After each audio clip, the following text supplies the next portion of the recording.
Imagine Squid Game without Gi-hun. No red hair, no final game. No one asking if any of this is right. Would anyone even care enough to speak up or care about who survives? The players still enter.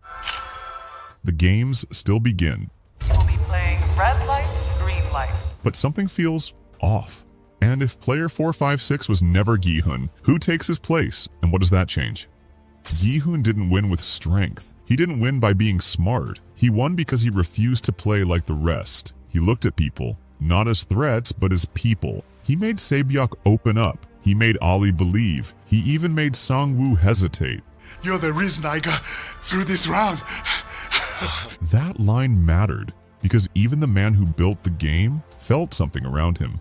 Gi-hun didn't just survive, he reminded others who they were. So if he's never there, who takes his place? Even without Gi-hun, the player 456 slot still gets filled. But it's not him, not the Gi-hun who looked at people and saw friends. He's just another desperate man, another broken face. And without Gi-hun's heart, the games don't just continue, they spiral faster. But how much does that change the very first game?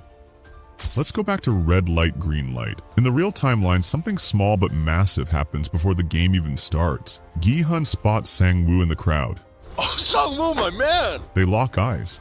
After all those years apart, it's like grabbing a lifeline in a place that makes no sense. It keeps Gi-hun grounded, just enough to not break. Then the game begins.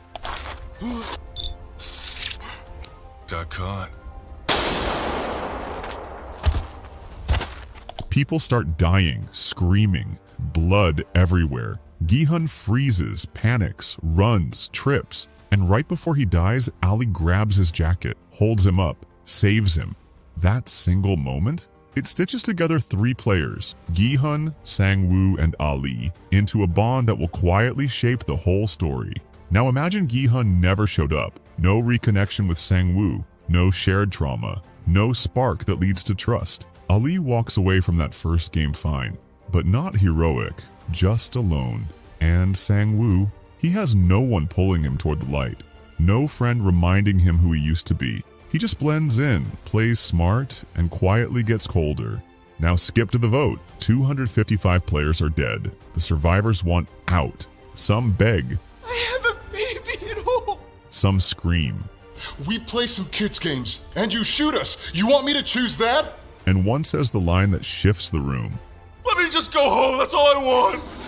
Let us leave. Let's go. In the real timeline, Gi-hun doesn't stay silent. He listens. He feels. He becomes a voice, one of the loudest, calling for the game to stop. If the majority of players agree to stop playing, the games will be terminated. Isn't that correct? That is correct. Then we'll do that. We'll put it to a vote. But without him, there's one less voice, one less push, and maybe one less reason for player 001 to vote red. Because let's be real, without Gi-hun's chaos, his heart, his refusal to accept what's happening, the vote might flip. And if it does, nobody leaves. No reset, no character arcs, no second chances. Just straight into game 2, where things get even worse. In the real timeline, everything barely holds together. Sang-woo figures out it's sugar honeycomb and picks triangle. Gi-hun? He picks umbrella, the hardest shape, just because he missed having one as a kid.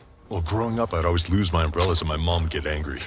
Yeah, bad move. He panics until a drop of sweat hits his candy.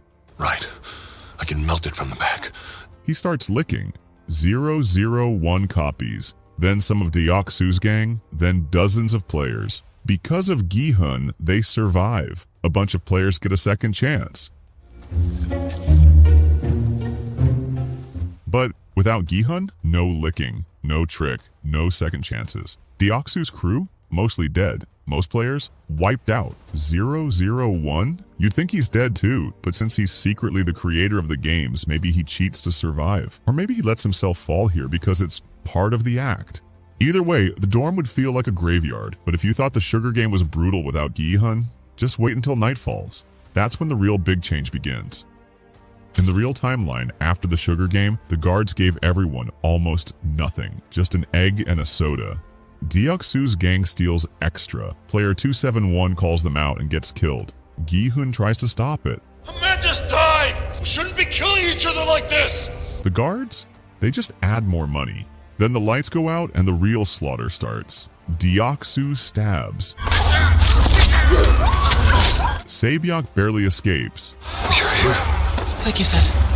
Gi-hun's team fights to survive until 001 finally stops the bloodbath. I'm so scared. Stop this, Mountain. End it. But without Gi-hun, Sabyok, probably dead. She's tough, but tiny, cornered, maybe 10 to 20% chance. Ali, same. Big heart, no backup, maybe 10%. Sang-woo, he probably lives, but not by saving anyone, by hiding, or worse, siding with Deoksu. And 001, you'd think he could just yell again, but if he broke character this time, the whole game would probably collapse. Players would realize he's the boss. No trust, no rules, just chaos. So instead, he'd probably hold out, send a secret signal, blame a technical failure if he had to. But without Gi-hun rallying the group, this night wouldn't just be brutal, it would have shattered everything the games were built on. And the damage? Oh, it wouldn't stop there, because the next game, without Gi-hun, it would have gone off the rails even faster. In the real timeline, tug of war begins. The strong team up fast. Deoksu builds a wall of muscle. Meanwhile, Gi-hun's team is a disaster. Sang-woo, smart but no brute. Gi-hun, barely a fighter. 001, old. Ali, strong but too trusting. Minyo, desperate. Sabyok, Ji-young, on paper, dead. But 001 gives them a lifeline. Tug of war needs more than just raw strength. All you need is a good strategy combined with good teamwork. You'll be able to win when you are against stronger teams. They hold, they stall. And when the rope starts slipping, Sang-woo yells. Take 3 steps up when I signal. They flip it and survive. But in the alternate timeline, without Gi-hun, none of it happens. Sabyok, probably dead during the night massacre. Even if she somehow survived with Ji-young, she'd have no team, no backup, no chance. Survival odds, 5 to 10%. Ali, strong but too trusting. Random team, no protection. One mistake, and he's gone. Survival odds, 10 to 20%. 001 maybe tries teaching the strategy, but strangers panic, break formation, and fall apart. Survival odds, 20 to 30%. Sang-woo forces his way onto a strong team. Cold, calculated, no loyalty. Survival odds, 70 to 80%. Deoksu's gang, already dominant. With no miracle teams left, they steamroll early. Survival odds, 95% and up. And the death rate, still the same. Half must die. But the ones who fall? The weaklings, the misfits, the human. The ones Gi-hun could have saved. Without him, strength crushes strategy. Violence crushes loyalty. Fear crushes trust. And the next game, it wouldn't just hurt. It would destroy everything they had left. In the real timeline, the fourth game, marbles. Pick a partner, someone you trust, only to find out The player who manages to take all 10 marbles from their partner wins. one of you must die. Gi-hun picks Il-nam, alone, confused, forgotten. They laugh, share meaningless stories that suddenly matter. Even when Gi-hun cheats, Il-nam forgives him. We are Ganbu, aren't we? Meanwhile, Ji-young and Sabyok talk, like broken people, clinging to a dream. You can do it. Don't die in here, okay? Sang-woo betrays Ali, but even he can't look back. Somehow, even through all the death, humanity survives. But without Gi-hun, everything shifts. In the real timeline, Minyo got a free pass, because the doctor cheated, got caught, and left the players uneven. No partner meant no game. No game meant no elimination. But here, without Gi-hun, it's Il-nam sitting alone, weak, confused, forgotten. Nobody risks picking him. And the guards? They wouldn't shoot him. They'd protect him, quietly fake his elimination. Because Il-nam wasn't just another player, he was the man who built the game. And without Gi-hun to make it fun for him, he'd probably welcome the exit. And the others? If somehow Ali or Sabyok survived up until marbles, it wouldn't save them. If Ali survived, Sang-woo would still pick him. Strong, trusting, easy to break. But this time, no fake plans, no promises, no hope. Sang-woo would trick him fast, steal everything before Ali even realized. Ali would die confused, still calling out Sang-woo's name, believing in a friend who never existed. If Sabyok survived, Ji-young would still find her, not because of Gi-hun, just instinct. Two ghosts clinging to the same grave. The bond would be thinner, colder, but their end? Still the same as the real events. One quiet choice. I have nothing. You got a reason to get out of this place. But I don't. one inevitable loss. Without Gi-hun, they still played marbles, but nobody really lived. And on the glass bridge, who would even be left to cross it? In the real timeline, 16 players made it to the glass bridge. Nobody knew the rules yet. They just grabbed numbers and hoped for the best. Player 96 went first and died fast. Others followed, marking the path with their blood. Deoksu froze up. Minyo dragged him down. Player 17 spotted the real panels, until the frontman cut the lights and Sang-woo shoved him to his death. At the end, only 3 survived.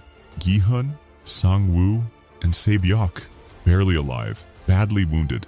The bridge exploded underneath them, but in our version, it's way worse. No Gi-hun, no hope, just fear. The players rush to pick numbers. No plan, no calm heads. Just like before, Deoksu grabs a middle number, thinking he's smart. Sang-woo picks late, cold, calculating. Se-byok, if she's alive, it stays somewhere in the mid to late range too. And the religious player, he's stuck with 1 or 16. Bad either way. When the PA reveals it's a glass bridge, full collapse. The first players jump blindly and die even faster. Just like the real timeline, Deoksu freezes, but this time he causes a full traffic jam, yelling, "Someone else go first! I'm not dying here!" Then Minyo strikes. Same revenge, just earlier. She drags Deoksu off around tile 6 or 7. The bridge clears in a bloodbath. And here's the twist. Because players are dying so fast, the frontman doesn't even bother cutting the lights. So 17, the glassmaker, keeps spotting the panels. He charges forward, desperate. Sang-woo follows. Not out of loyalty, just survival. They make it across in time. No explosion this time. No shards raining down. 3 survivors. Sang-woo, Se-byok, and 17. But without Gi-hun, even they might not stay human for long. And next round, someone's not making it out. In the real timeline, 3 players survived the glass bridge. Gi-hun, Sang-woo, Se-byok, bleeding, shaking, barely alive. They got tuxedos and steak, but it was not a celebration. It was the last meal before war. By nightfall, Se-byok was dead. Sang-woo slit her throat, and nobody came to stop it. The next morning, it was just Gi-hun and Sang-woo. One final broken fight to the death. But in our version, it's worse. They crossed the bridge clean. No glass shards, no bleeding feet. Sang-woo, Se-byok, 0-17. 3 survivors, 3 knives. No Gi-hun to hold anyone back. The dinner still happens. Steak, silence. Staring matches. Sang-woo eats fast, eyes darting like a wolf. Se-byok barely touches her food, knife hidden under the table. 17 eats slow, watching everything, waiting for a mistake. The room feels ready to snap. 3 ways the night could go. Scenario 1. Sang-woo kills first, sees Se-byok as weak, stabs her fast, then faces 17 at sunrise. Scenario 2.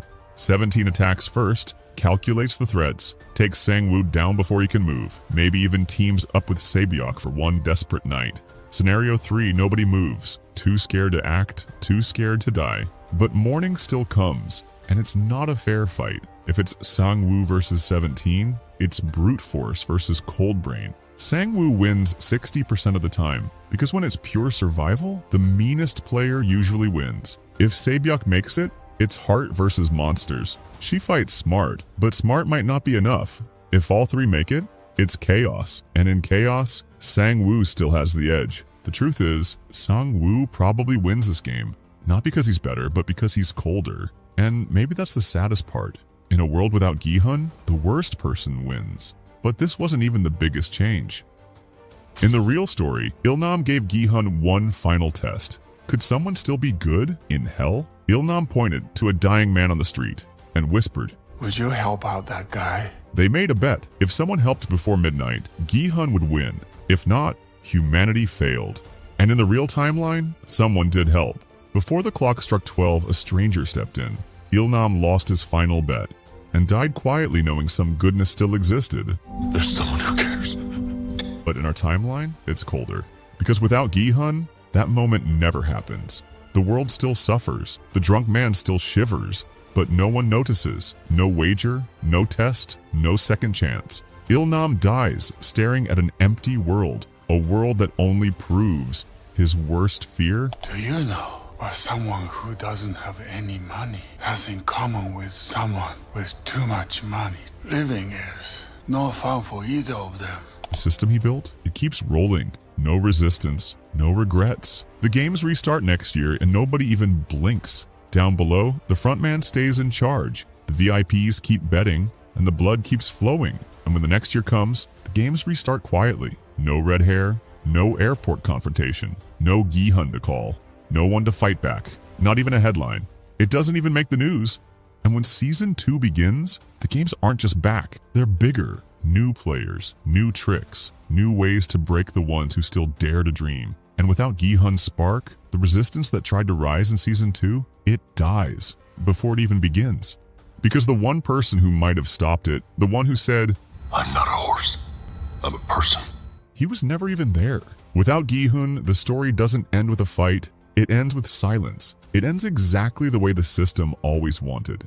But the system didn't just crush Gi-hun's world, it crushed everyone who dared to play fair.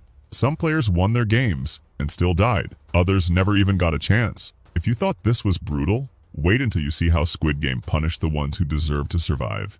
Every unfair death in Squid Game, it's worse than you remember. And some of these deaths, you never even saw them coming.